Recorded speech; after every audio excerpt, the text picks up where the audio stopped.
全世界有1/3兰花来自台湾，而台湾有一半兰花是来自台南。今年的台湾国际兰展则是停办2档后盛大展开。台南市政府伫宣传记者会中，先以精彩舞蹈启动今年兰展的事务，也表示到时伫后壁区将有新品种兰花甲全新布置的会场，甚至用染色技术推出代表乌克兰的兰花。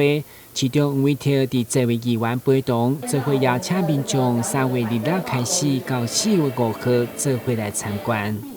这个已经是非常非常具有特色，而且非常具有像现在的现实意味的一个兰花展。我们知道全世界1/3的兰花在台湾，台湾的1/2的兰花在台南，所以说全世界的兰花有每6株有1株是台南的兰花。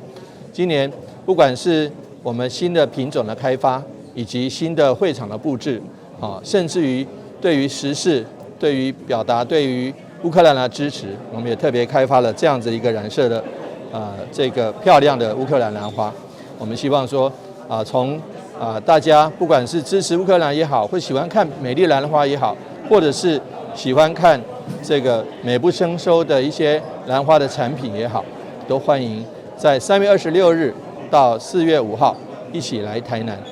记者会中嘛公布今年兰花以环世界为主题设计，邀请民众专心体验兰花水，也用兰展的相机帮助回农，甚至推出兰展幸福密码12357，成为大家做花期的考卷。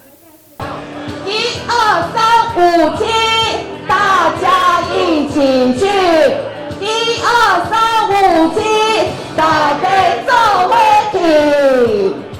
台南新闻，郭文吉和乔邦采访报道。